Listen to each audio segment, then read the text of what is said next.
Olá, amigos e amigas, muito bem-vindos, bem-vindas a mais um estudo do livro Painéis da Obsessão. Hoje estaremos cobrindo o capítulo 4, Resgate Necessário e Urgente.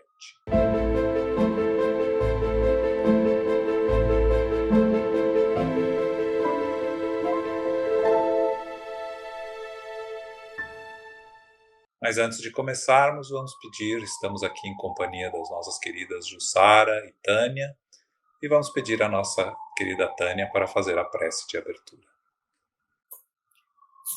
Então, buscando a sintonia com os benfeitores espirituais, especialmente ao benfeitor desse estudo, Manuel Filomeno de Miranda, para que possamos, neste momento de reflexões oportunas, pensarmos de que maneira poderemos nos conduzir em nosso cotidiano, colocando em prática todo este aprendizado que vamos adquirindo ao longo dos dias das nossas existências. Que este estudo traga para cada um de nós o ponto a ser trabalhado, mas também o encontro com aquilo que já conseguimos adquirir ao longo da nossa existência. Que Jesus nos abençoe, nos ampare e distenda as tuas bênçãos de paz para toda a humanidade, especialmente aquela que neste momento se encontra diante das tempestades existenciais, mas tudo sob o comando do nosso governador. Guarda-nos, Jesus, na tua paz, agora e sempre. Que assim seja. Então, como falei, a gente vai fazer o resumo do capítulo 4, Resgate Necessário e Urgente. Nós estamos continuando logo após a operação do Argos do pulmão, para a retirada do pulmão. Manuel Filomeno de Miranda começa nos falando do médico que fez a operação, Dr. Vasconcelos, dizendo que era um homem íntegro, que fortalecera a sua conduta moral por meio de compromisso com os deveres corretos. E que, apesar de não seguir nenhuma religião específica, agia como um verdadeiro cristão, sem rótulos ou vínculos com a fé organizada, porque ao longo do tempo acumulara questionamentos em relação à ortodoxia religiosa. E na sua prática médica, teve a oportunidade de observar conflitos enfrentados por muitos que se apegavam às crenças religiosas apenas quando a vida lhes oferecia promessas de felicidade, mas mudavam completamente de postura diante da dor e da doença. Ele nos fala, então, que o médico é também um confessor que ouve e penetra na vida dos pacientes. Continuando a descrever Dr. Vasconcelos, nos diz Miranda que sua mente analítica resistia aos dogmas que contrariavam sua lógica, e a interpretação literal das escrituras bíblicas conflitava com a sua clareza intelectual e formação cultural. Então, por isso, decidiu se libertar das tradições religiosas convencionais, optando por acreditar de acordo com suas próprias reflexões. Reconhecia a existência de um Criador e a perpetuidade da vida, e achava que esses princípios eram suficientes para sustentar uma conduta honrada e coerente com o juramento de Hipócrates, que pautava e guiava sua vida. Esse seu jeito de ser fez com que ele conquistasse muitos amigos e fosse muito respeitado pelos colegas, além de se destacar como um especialista na sua área, competente e comprometido. Com uma postura moral elevada, ele se mostrava aberto a inspirações antes de tomar a decisão pela operação que havia executado diante do agravamento do estado de saúde de Argos. Embora não orasse de forma tradicional, sempre refletia profundamente sobre a vida e seus desafios, e de alguma maneira era uma forma especial de se conectar com o divino. Para ele, o paciente era alguém que precisava de amor, por isso nunca deixou que a profissão o tornasse frio ou insensível aos problemas das pessoas que atendia. Com essa postura interior, e tocado pelo sofrimento do seu jovem paciente, ele havia se tornado um canal receptivo à assistência dos médicos espirituais dedicados, que trabalham junto a profissionais éticos e comprometidos, colaborando para o sucesso dos seus esforços. Então, a Miranda continua nos dizendo que a irmã Angélica havia buscado a colaboração de um antigo médico paulista que havia se dedicado ao estudo da tuberculose, contribuindo de forma significativa para combater os estragos causados por essa doença no organismo humano. O Dr. Arnaldo Lustosa, já desencarnado, conseguiu estabelecer uma conexão perfeita com o colega encarnado, resultando no sucesso da técnica de remoção pulmonar. Aí Miranda faz alguns comentários sobre mediunidade, dizendo que, muitas vezes exercida de forma inconsciente na Terra, opera de maneira ampla e constante, muito mais do que se imagina ou do que as pessoas percebam. Que o universo mental, composto por ondas que vibram em frequências específicas, permite a sintonia entre aqueles que estão na mesma faixa vibratória. E que essa dinâmica facilita a conexão entre as pessoas no plano físico, entre elas e os desencarnados e também entre os próprios espíritos desencarnados. E nos diz então que durante a cirurgia havia momentos em que era quase impossível distinguir quem estava realmente operando Argos, o espírito do Dr. Arnaldo ou o dedicado Dr. Vasconcelos, tamanha a perfeita união mental e harmonia nos atos realizados por ambos. Ao fim do trabalho exaustivo, assim como o médico encarnado dirigiu palavras gentis à Áurea, nosso companheiro espiritual informou a mentora que tudo havia sido conduzido conforme o planejamento previamente estabelecido. Explicou que, além da parte física, as matrizes perispirituais que deram origem e sustentação à manifestação e à gravidade da enfermidade também haviam sido reequilibradas durante a cirurgia, e que restava então apenas executar as providências finais que estavam programadas para ocorrer em breve. A irmã Angélica, profundamente agradecida e emocionada, agradeceu ao médico espiritual pelo auxílio recebido e disse que às 2 horas da manhã seguintes seriam realizadas as próximas etapas do trabalho salvador. Miranda diz então que permaneceu refletindo sobre as sabedorias da lei que governam a vida e a excelência do amor e a profundidade dos desígnios superiores. Ainda nesse reflexo, Miranda nos fala que médicos, enfermeiros, assistentes sociais, voluntários e religiosos dedicados que se entregam às tarefas mais árduas em sanatórios voltados para tratar males como o de Hansen, o de Koch e outras infecções graves, frequentemente convivem por longos períodos com os pacientes sem contraírem os mesmos males. Adquirem ao longo do tempo uma resistência imunológica notável. Por outro lado, há pessoas que, sem contato direto com portadores dessas doenças, tornam-se vítimas delas de forma repentina, sucumbindo a enfermidades que destroem o corpo. Isso ocorre porque em seus mapas kármicos encontram-se inscritas as condições necessárias para a manifestação dessas doenças, que surgem como consequência de atos passados. No entanto, é sempre possível perceber a misericórdia divina em ação. Essas provas, que poderiam ser muito mais severas, são suavizadas pelo amor do Senhor, já que o amor em sua plenitude governa e atenua a justiça, ajustando-a com compaixão e sabedoria. Continua então Miranda a caminhar pelo sanatório lotado de pacientes ao lado do Dr. Arnaldo.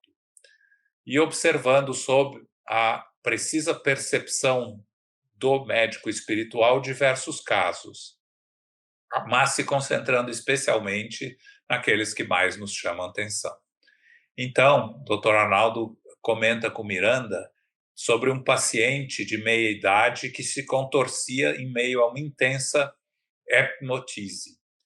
E fala, é um antigo senhor de escravos. Em sua época, se deleitava em fazer justiças com as próprias mãos, chegando a afogar com as próprias forças muitos escravos infelizes que caíram sob seu domínio nas águas do velho rio Paraíba. E agora se encontra aqui, pagando suas dívidas pela enfermidade que o consome. Além disso, no sofrimento que atravessa, está sob a influência de alguns inimigos mais diretos, que ainda não conseguiram perdoá-lo, apesar de já terem se passado quase 180 anos desde que ele deixou sua última encarnação terrena. Miranda nos diz então que a atenção dele foi capturada por uma entidade espiritual de nobre postura que carregava traços característicos das terras africanas, e que essa entidade esforçava-se em proteger o enfermo, enquanto com infinita bondade tentava dialogar com um espírito adversário, esse último, com semblante congestionado de ódio, parecia se alimentar das emanações de sangue que jorravam abundantemente da vítima. Comovido pela presença da entidade, chocado com a figura do irmão vingador, Miranda estava prestes a fazer uma pergunta, quando o Dr. Arnaldo, percebendo o pensamento dele, o esclareceu. A senhora é a mãe do infeliz que persegue o outro. Ambos foram vendidos ao nosso amigo, que no primeiro dia os separou com fúria, com o objeto de maltratá-los apenas para satisfazer seu prazer em atormentar os outros. A mãe, já endurecida pelas durezas da escravidão, suportou a dor de ver seu filho separado dela e entregou-se a Deus, oferecendo-lhe também o seu filho. O jovem, porém, com menos de 18 anos, encheu-se de rancor contra o cruel senhor e decidiu se vingar.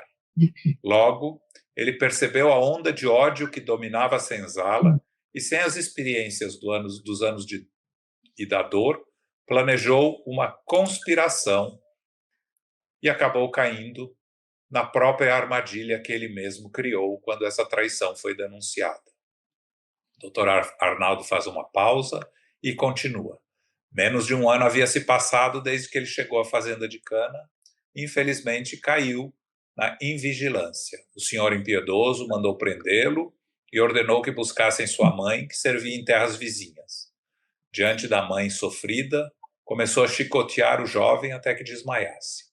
A cada vez que desfalecia, exigia que se lhe aplicassem água salgada nas feridas do dorso nu, o que fazia retornar a consciência, para finalmente, quando as forças haviam se esgotado, o afogou no Rio Sereno, atirando o quase cadáver sob as águas que o levaram. Pode-se imaginar a angústia e dor extremas dessa mãe, mas que, superando a tudo, perdoou, mantendo uma certeza íntima, ainda que humilde e ignorante, de que deveriam haver razões que ela não entendia, mas que eram válidas, e de que em algum lugar que ela não sabia onde, ela e o filho se reencontrariam e seriam felizes novamente. Quase 2 séculos depois, devido à estrutura das leis divinas e à afinidade entre o amor e o ódio, eis aí o reencontro, embora em condições diferentes. O adversário agora sofre a loucura que ele mesmo permitiu que o tomasse conta. O filho, enlouquecido, busca vingança. E a mãe, em um ato de sacrifício para diminuir o sofrimento do jovem, esforça-se por alcançá-lo e liberá-lo da cruel e injustiçada vingança. Miranda pergunta se ela iria conseguir e Dr. Arnaldo responde: sim, mas vai depender do que entendemos por sucesso. O paciente vai desencarnar, porque o estado dele é irreversível, mas ela, movida pelo amor, vai conseguir suavizar a gravidade do erro do filho e o vai ajudar a se renovar e o preparar para uma nova chance de reencarnação, quebrando assim o ciclo de sofrimento.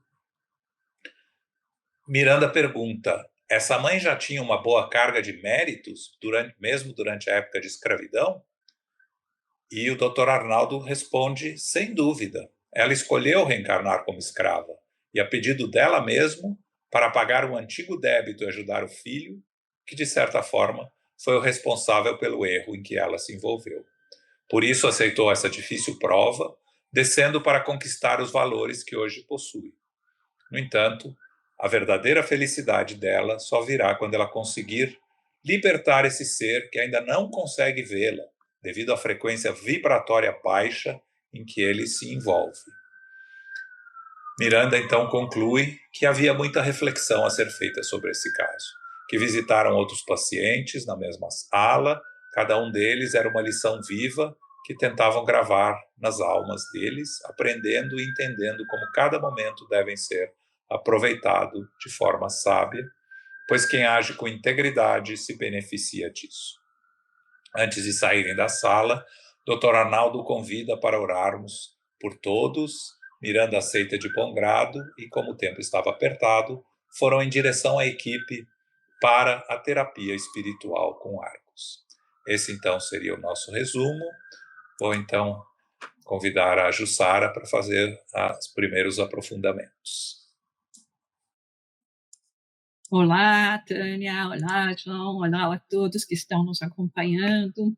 Como sempre, essa leitura, né, do capítulo nos leva a podermos refletir um pouco mais e a aprofundar, né, nos conceitos que Manuel Filomeno de Miranda nos traz. E nesta obra, particularmente neste capítulo, quando ele fala a respeito, né, do trabalho do plano espiritual, né, porque o título que é um resgate necessário e urgente, né, aonde cada um de nós, no momento em que seguimos, sim, para novas encarnações, mas essas novas encarnações com os nossos compromissos, com aquilo que pode nos ajudar em relação ao nosso progresso espiritual, não estamos desamparados. Então, mostra também toda a assistência espiritual que nós recebemos no momento de reencarnar, desde que nós estejamos abertos para isso. E fala particularmente a respeito desse médico, né, do Dr. Vasconcelos, né? É muito interessante como o Manuel de Filomeno descreve o médico como sendo uma pessoa de caráter nobre, que gosta de obviamente, tratar de todos os seus afazeres com muita retidão, mas ele diz que ele não tem uma religião definida, né? Mesmo ele se portando com toda essa moral, com toda essa postura, essa dignidade, esse caráter, como fala Manuel Filomeno de Miranda, ele não tinha ainda conseguido se unir ou seguir uma religião, né, dentro da sua organização, dentro da sua ortodoxia, não só pelo fato de ele ser médico e teria, então, diversos compromissos como médico, mas também a dificuldade que muitas pessoas, quando desenvolvem muito intelecto, elas acabam tendo quando elas se deparam com os dogmas que normalmente ferem a razão.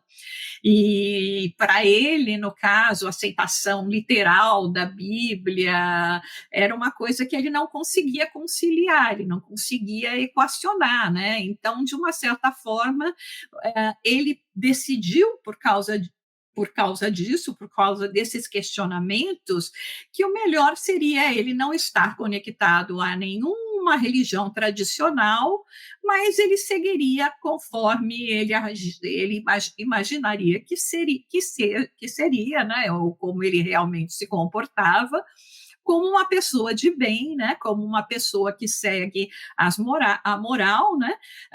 Ele obviamente acreditava em Deus, no universo, ele também não conseguia não pensar nesta hipótese, mas não conseguia realmente se afiliar a uma religião tradicional, né?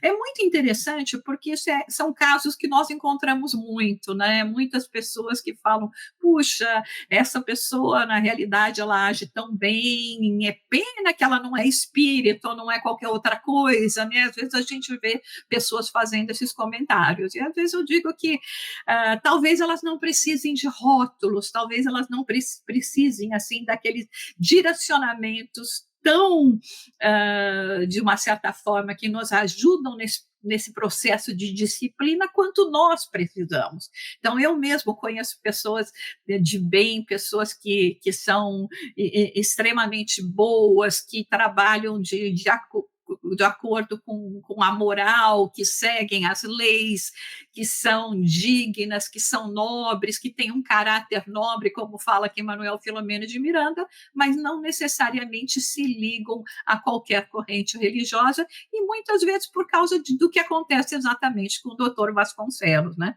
E nisso, o Emmanuel, ele traz, através de Chico Xavier, no livro Mãos Marcadas, uma mensagem que ele fala sobre a tua religião, né? Então ele diz assim, a tua religião, né? Que em muitas ocasiões a gente pergunta se ela seria realmente a melhor, né? Tem um livro que o professor que escreveu esse livro, ele pergunta, né? Ele fala que existem mais de 5.000 religiões no mundo, mas não se preocupa que a sua é que é a correta, né? É porque a gente sempre acha que a nossa, dentro daquilo que a gente entende, da nossa percepção, é aquela que é a mais correta. Mas Emmanuel fala aqui que a gente não precisa se alargar muito nessas comparações, mas que a gente tem que fazer o exame da nossa própria fé. Então, ele começa dizendo, se nas crises da vida, por exemplo, quando a gente pede ajuda especial, né, em nosso benefício, se a nossa religião nos ensina que todas as criaturas são filhas do Criador e que por isso a gente não pode ter nenhum privilégio. Então, ele pergunta, né, se quando a gente está passando por dias amargos de humilhação, né, quando o orgulho está ferido, né, que a gente vai até para uma questão de desespero, de revide, se a nossa religião recomenda que a gente seja humilde e tenha abnegação, né, e esqueça todo o mal, né? Se na hora da angústia, quando nós temos que nos deparar com a morte, dar adeus aos nossos entes queridos, se essa separação temporária nos leva a desânimo, a rebeldia, ou se a nossa religião nos assegura a respeito da imortalidade da alma e nos sustenta na fé, na paciência e nos ilumina a esperança, né? Então ele faz várias considerações desse mesmo teor, né, levando a cada um de nós a nos questionarmos o que é que nós temos aprendido com as nossas crenças, né? Porque não basta simplesmente nós recolhermos os ensinamentos, né, de forma racional, né, intelectual, se nós, quando chega no nosso dia a dia, a gente não aplica. Então, é por isso que muitas vezes a gente vai ver essa contradição realmente de pessoas que se dizem muito religiosas, que até eventualmente fazem todas as exigências, estão de acordo com todas as exigências ou o que é necessário para dizerem que seguem aquela religião, aquela crença, mas quando chega na hora do testemunho, realmente a gente vê que essa fé está bastante frágil. Então, e Emmanuel até termina essa mensagem dizendo que se por acaso a gente tiver alguma dúvida em matéria da nossa, em relação à nossa crença, em relação a como é que ela está nos ensinando, conforme seria qual seria a melhor conduta, se tem tradições, né, que nós deveríamos estar seguindo, que se a gente tiver alguma dúvida, a melhor coisa é perguntar mesmo como Jesus teria agido, né, naquela situação, se ele estivesse vivenciando essa situação. Então, eu achei muito interessante essa conceituação, porque às vezes a gente tem esse rigor, né, em julgar pessoas que não se dizem conectadas a nenhuma crença, já imaginando que elas têm uma vida desregrada, ou que elas nem, pelo fato de não seguirem, não teriam até em algumas dessas outras crenças a possibilidade de uma salvação, de um melhoramento, quando nós vemos que esse exemplo que eles estão trazendo do Dr. Vasconcelos aqui é exatamente o oposto. Ele era um médico que, obviamente, dentro da sua concepção, do seu entendimento, ele não conseguia se ajustar, e nós vamos ver vários exemplos na história, inclusive declarados. Nós temos exemplos do próprio Benjamin Franklin, do Abraham Lincoln, que apesar de que eles seguiam a religião tradicional da época, eles não se conectavam muito, não se sentiam realmente à vontade, porque tinham todos, obviamente, esses questionamentos, né, que a gente vê e que é muito comum, e que muitas vezes nós somos questionados, mesmo quando temos uma fé assim, quando somos chamados ao testemunho, as pessoas que chegam e falam, mas escuta, você não é uma pessoa que segue tanto, né, os preceitos, que é tão espiritual, isso e aquilo, e por que está passando por tantos esses testemunhos, né? Esse Deus não te protege,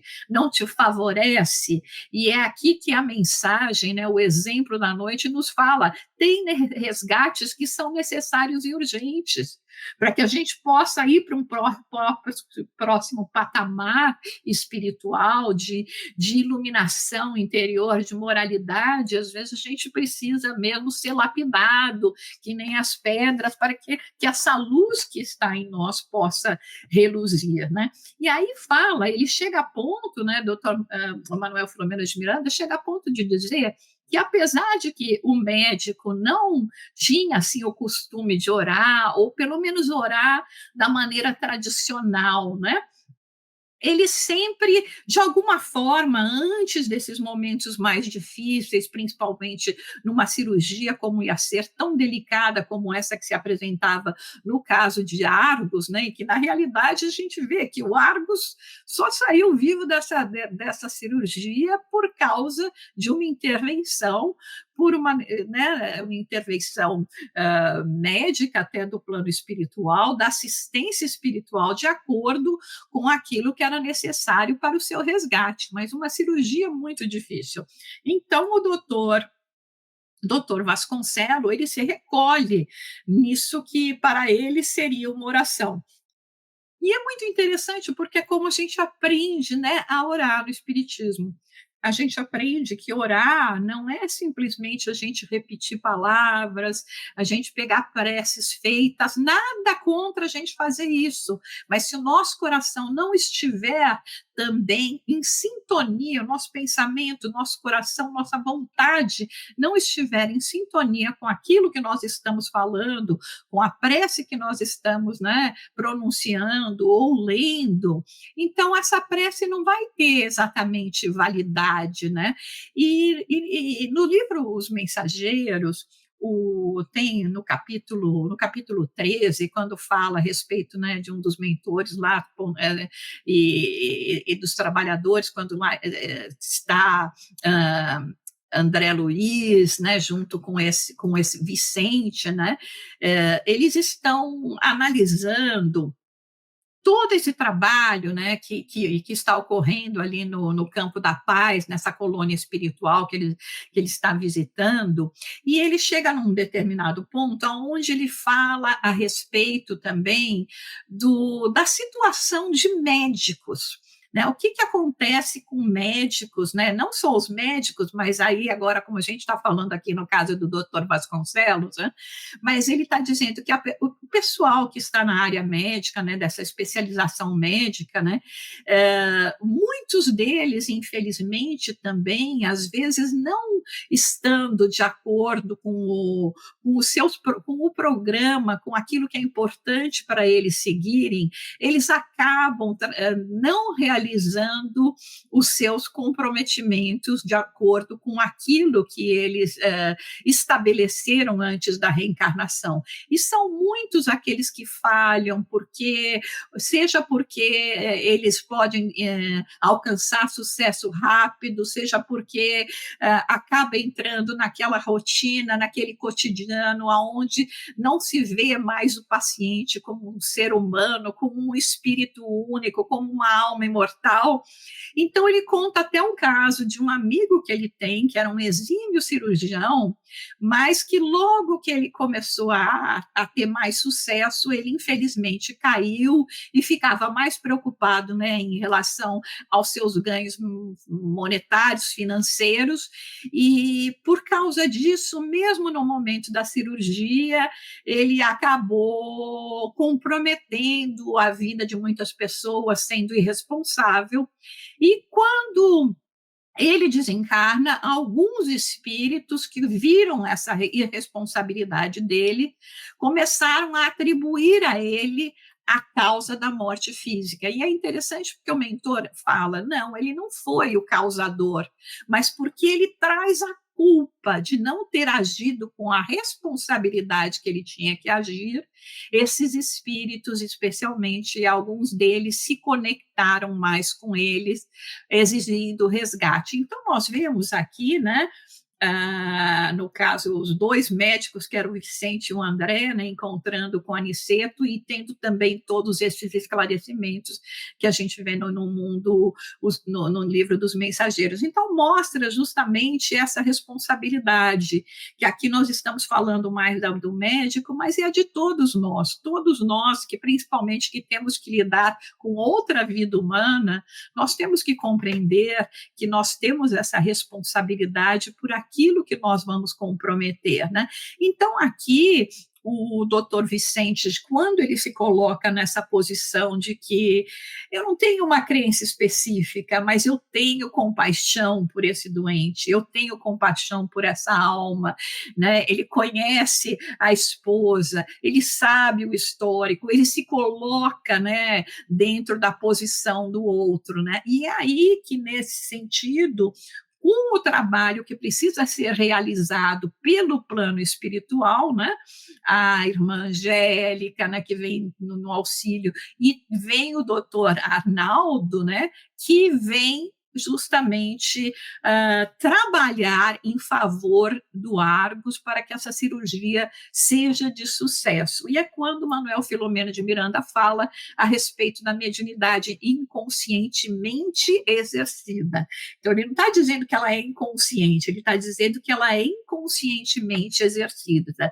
Quando nós vemos e aprendemos no livro dos médiuns que todos somos médiuns, que todos nós temos essa capacidade de nos colocarmos em sintonia com o plano espiritual, nós vamos entender mais ainda o que significa nós sermos instrumento do bem ou do mal, de acordo com a nossa própria vibração. Então, é como explica Manuel Filomeno de Miranda aqui, de acordo com as ondas mentais em que nós vamos nos conectar, com que tipo de frequência nós vamos nos conectar, nós vamos estar atraindo boas ou más disposições ao nosso lado e ao nosso redor.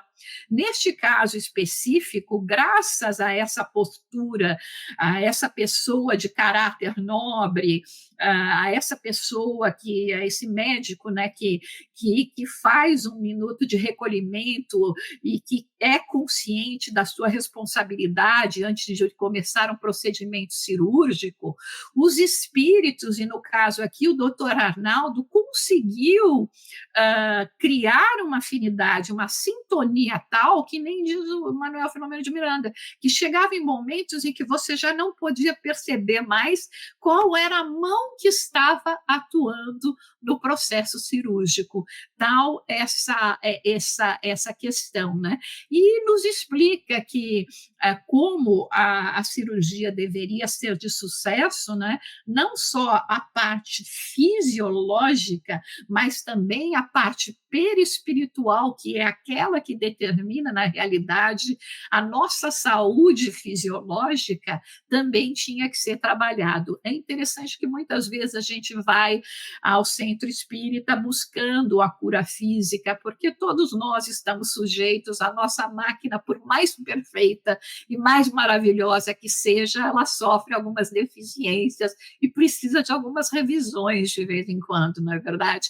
Então a gente acaba passando por determinadas situações de ordem fisiológica, mas que encontram, na maioria das vezes, a sua raiz em causas passadas, como era o caso aqui, obviamente, do Argos. Ele não renasceu, né, reencarnou com um problema, com uma fragilidade pulmonar, sem nenhuma razão. Existia uma situação que nós vamos estar estudando, né, em todos os capítulos que se seguem, que o levaram a ter esse tipo de fragilidade. Então, é explicado que também é tratado essa parte perispiritual. Mas a cura perispiritual, né, a cura do espírito, ela realmente acontece quando nós curamos o espírito, né? Quando nós aprendemos que é aquela famosa frase de Jesus, quando realizava as curas: vai e não erres mais, não peques mais. Então é assim que nós garantimos essa nossa cura, né? Essa nossa recuperação, de forma a que nenhuma dessas doenças se manifestem mais nas próximas reencarnações.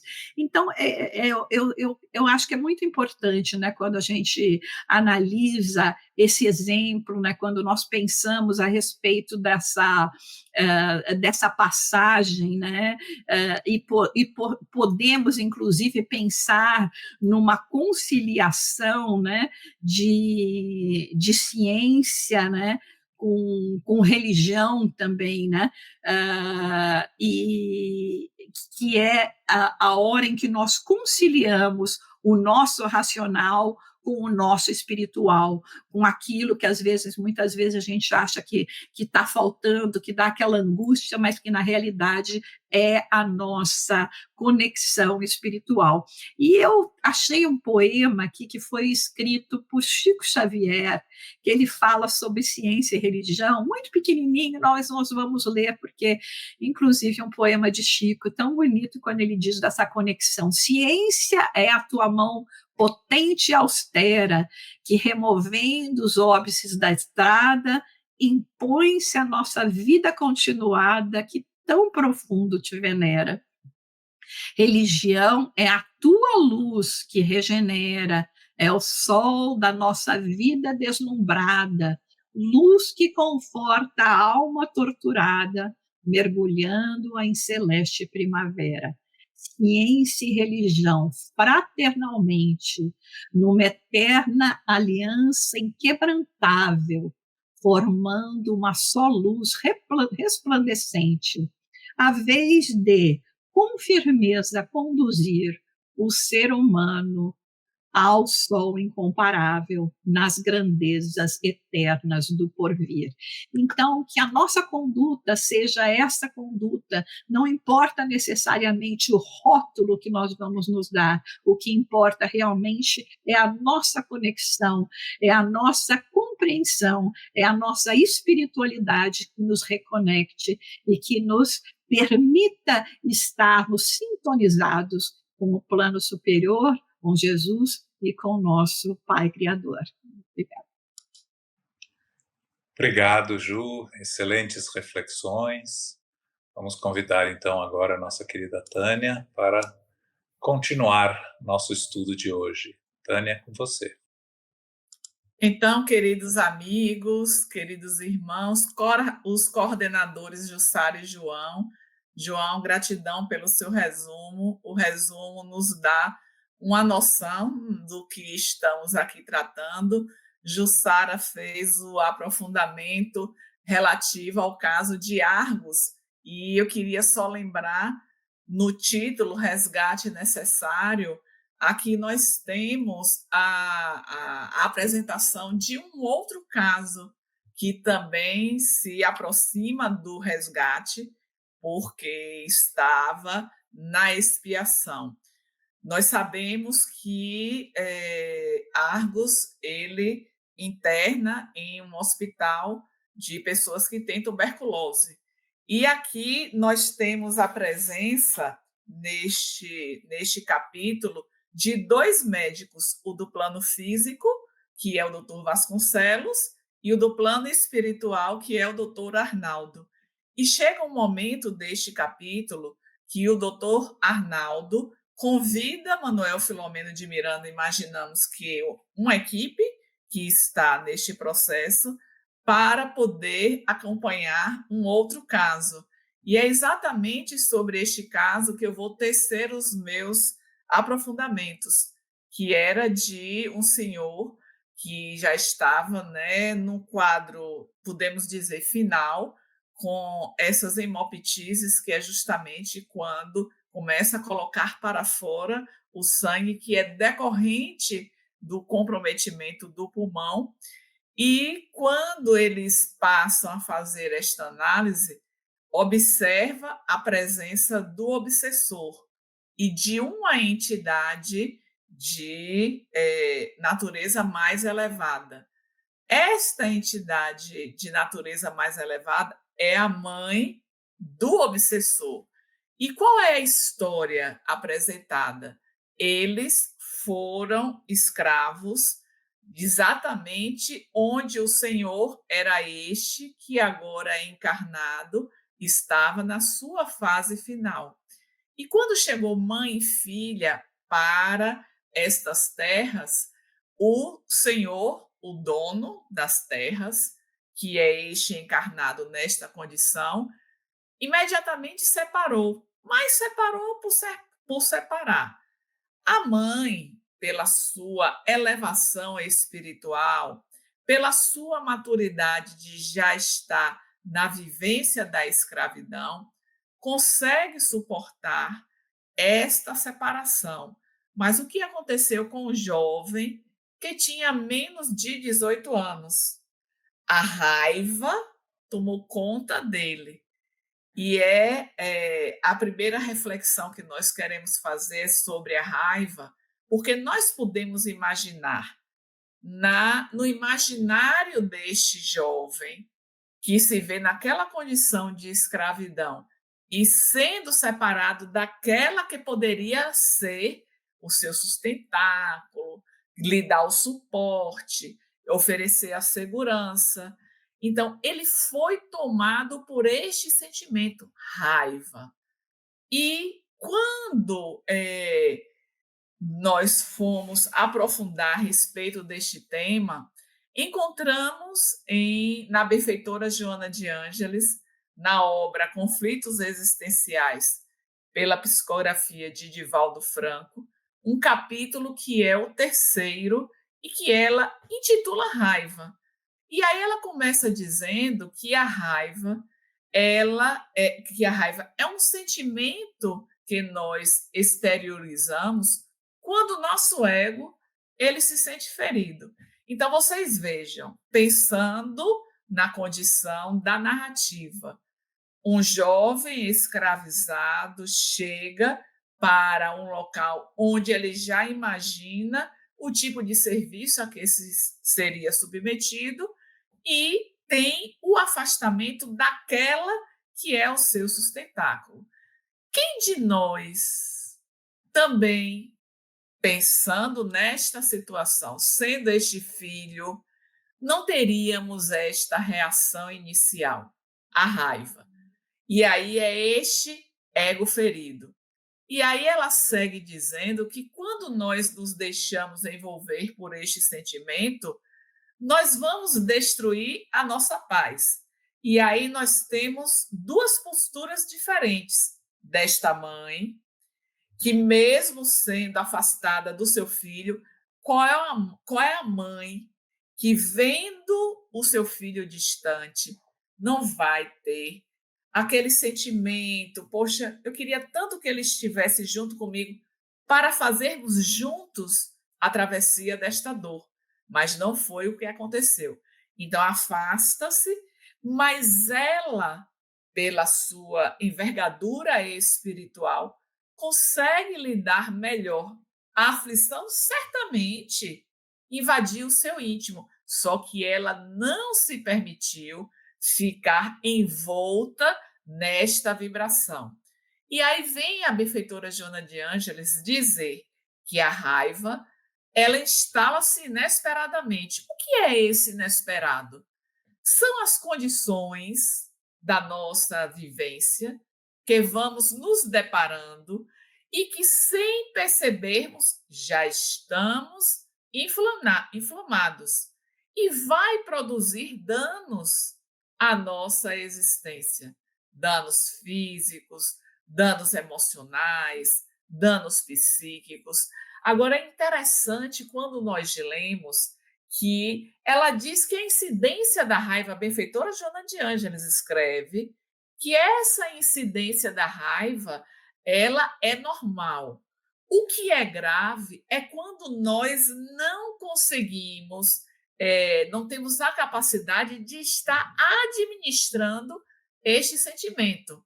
Vejamos, naquele momento, quando é dada a ordem de separação mãe e filho. Vamos ter imediatamente essas emoções em desalinho, mas alma centrada, alma desperta, vai buscar a compreensão daquela situação. Alguma razão há. E isso vai diminuindo este sentimento que nós estamos carregando. E aí ela faz, a benfeitora Joana de Ângeles, ela faz a comparação de uma fagulha quando provoca um incêndio. Uma fagulha, quando ela começa, nós podemos correr e apagar para que não se estenda. Porém, se nós não tivermos celeridade, não formos rápidos, ela pode estar avançando. E aí, o que é que ela diz? Essa fagulha pode se transformar numa cólera que vai destruir. E que foi exatamente o que fez este jovem.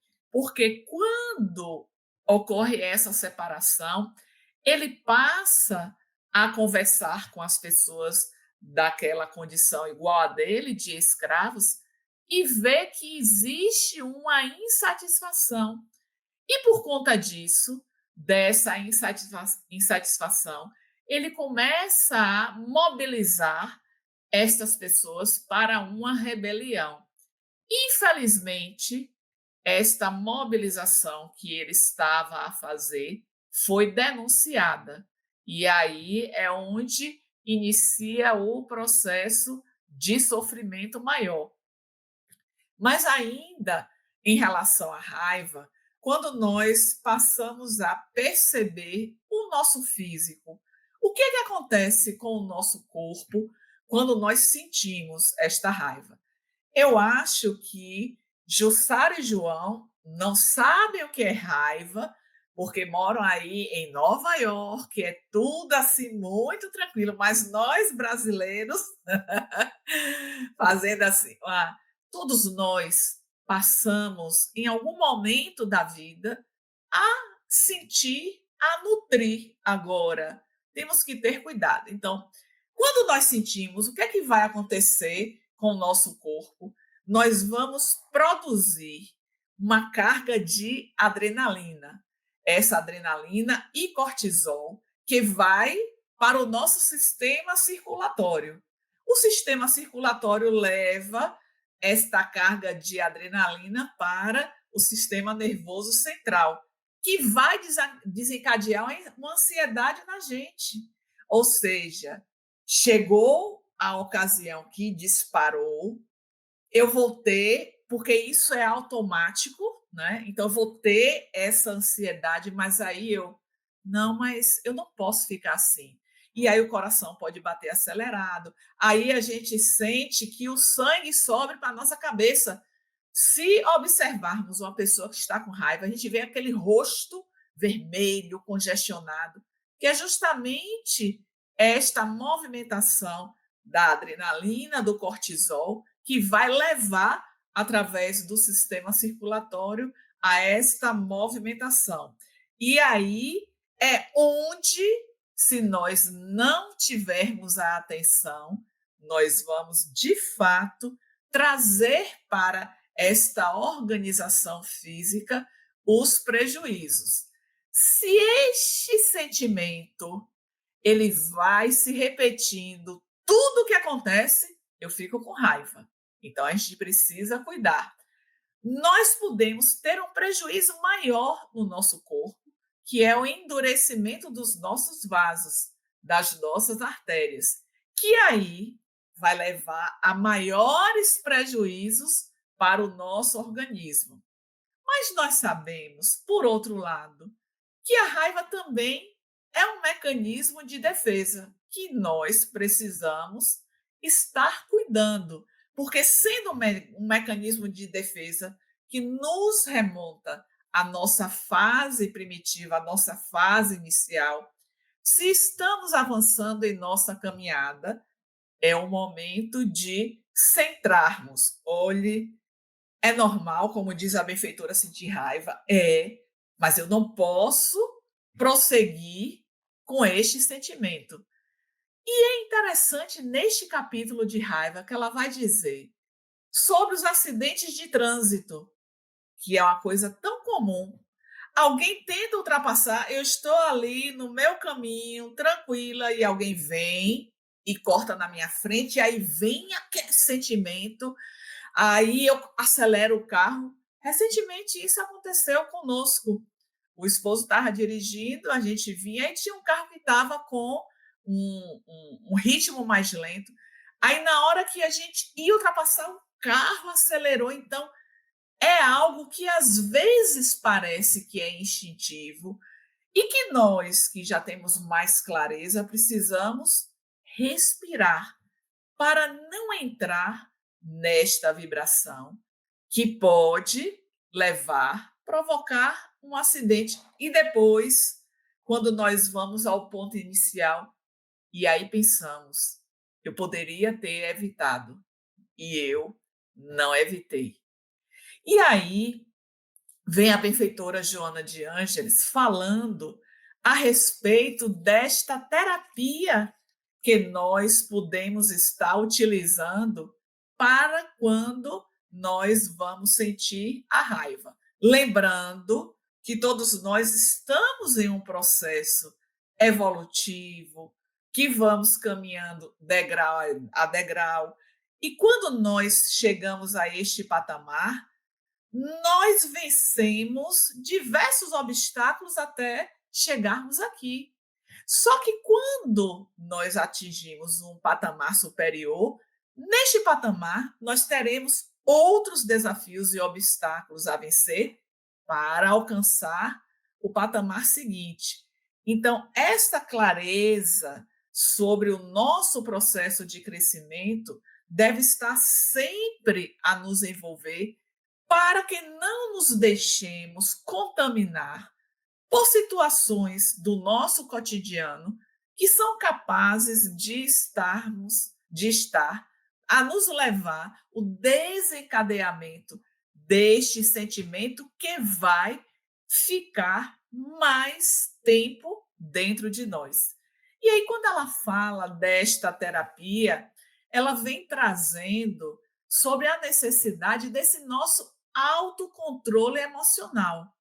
Precisamos descobrir quais são as situações que acontecem no cotidiano que são capazes de nos levar a nutrir por mais tempo este sentimento. Então, buscar ter mais controle. E aí nós lembramos de Chico Xavier, quando dizia, né, toda vez que você é tomado por este sentimento e você quer responder, quer agir, coloque água na boca e deixe a água sem deglutir. Enquanto você tiver vontade de reagir, deixe a água lá, porque ela vai funcionar como um controle para que você não fale, para que você não reaja. E com isso, nós vamos ganhando tempo para nos beneficiarmos daquela situação que pode trazer um prejuízo para nós. Mas a benfeitora Joana de Ângeles também vai falar sobre a disciplina da vontade. Essa disciplina da vontade, ela se relaciona com o nosso processo de crescimento em termos de evolução do espírito. Porque quando nós reconhecemos que precisamos mudar, estamos falando da raiva, estamos identificando em nós as situações que são capazes de favorecer a presença desse sentimento em nós. E quando eu estou consciente destas situações, eu vou me empenhar. Aí é onde entra essa grande potência da nossa alma, que é a vontade, e que ela diz que nós precisamos disciplinar, no sentido de trabalhar para que esta raiva ela venha a diminuir de incidência na nossa maneira de ser. E, por fim, ela traz para nós a necessidade de educação dos sentimentos.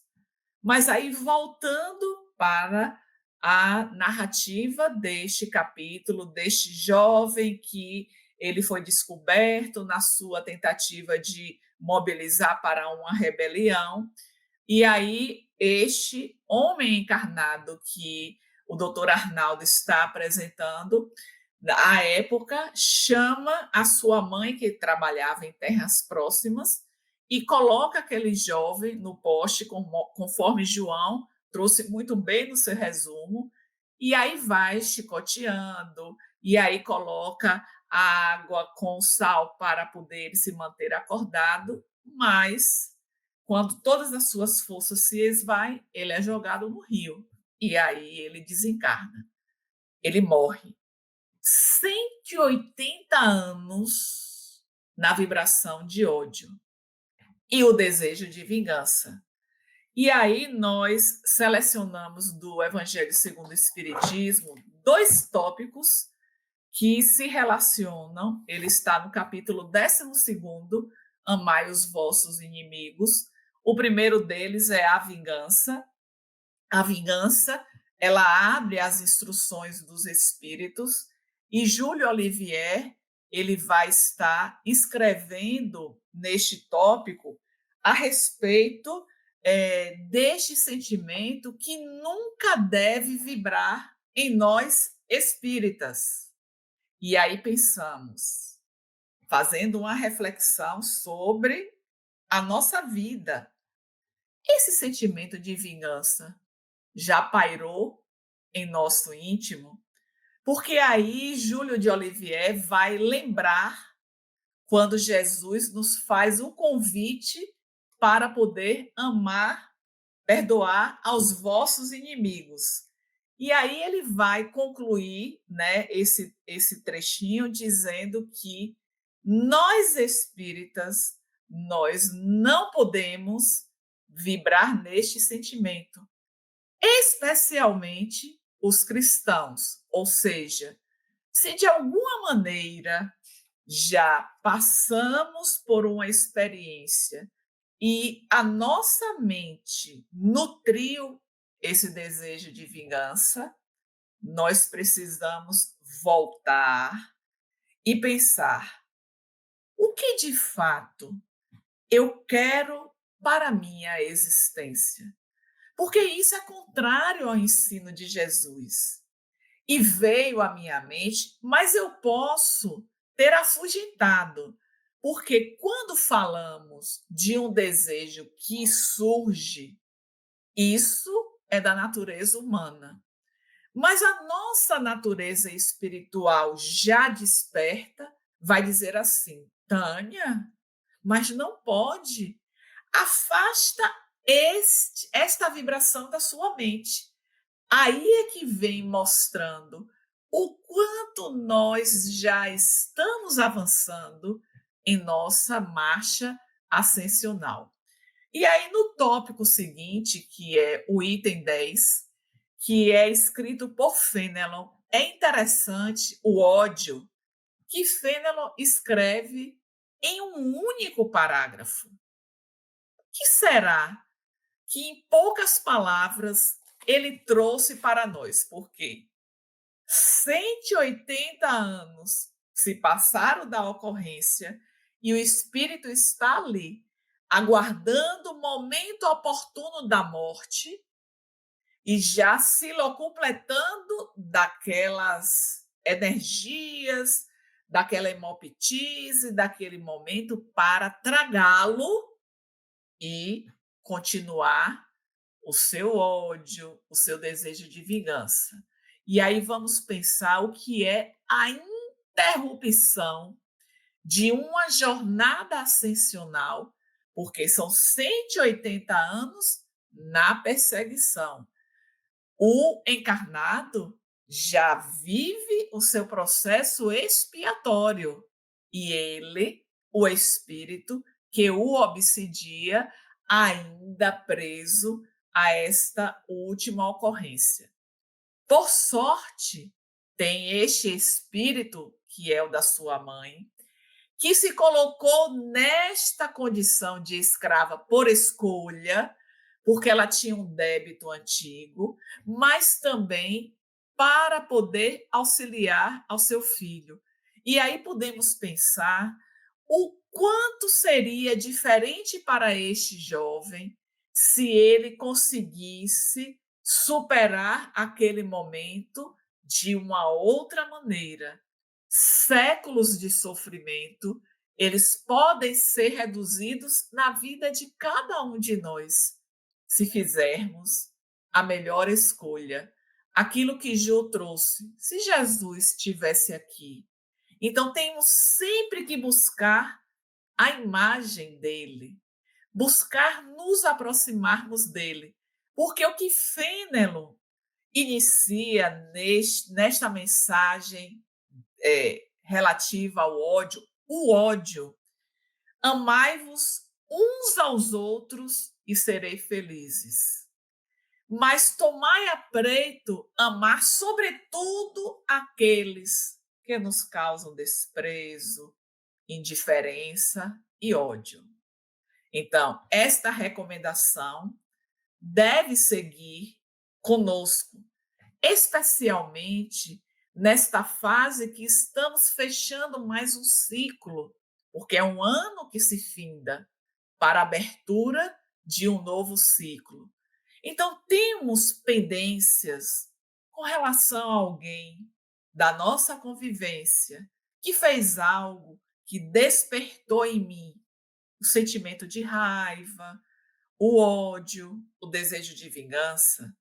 Se a resposta for positiva, vamos buscar colocar em prática o que Fênelon está trazendo para nós.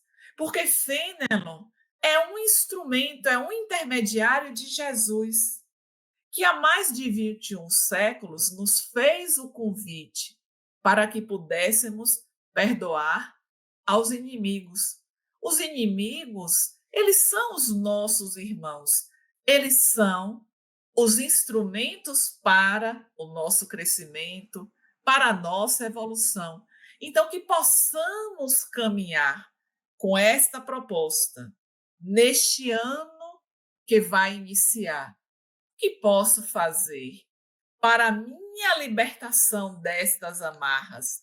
O que posso fazer para que este ego não se sinta ferido e eu permita que a raiva ela se instale, ela nutra o meu ser e ela atrase a minha marcha. A proposta de Jesus é o amor. Então, que sigamos amando, que possamos, no ano de 2025, buscar mais o exercício do amor, a expansão deste amor, desta centelha divina que habita no mundo íntimo de cada um de nós e que aguarda o nosso despertar para que possamos amar mais e mais. Esta então, são as nossas reflexões. Agradecemos mais uma vez a oportunidade de estar compartilhando com os queridos coordenadores e aos irmãos que nos acompanharam neste momento de estudo. Nós agradecemos a você, Tânia, por mais um excelente aprofundamento do nosso estudo, tantas coisas para aprendermos. Agradecemos a todos pela audiência, todos que nos assistem, desejamos a todos, em nome de nós que voltamos só o ano que vem, nós três, outros coordenadores estarão aqui na próxima semana com o capítulo 5. Desejamos a todos boas festas, um excelente 2025, que a paz do Senhor esteja com todos nós e que possamos continuar nessa caminhada em nome de Jesus. Até a próxima, até a semana que vem.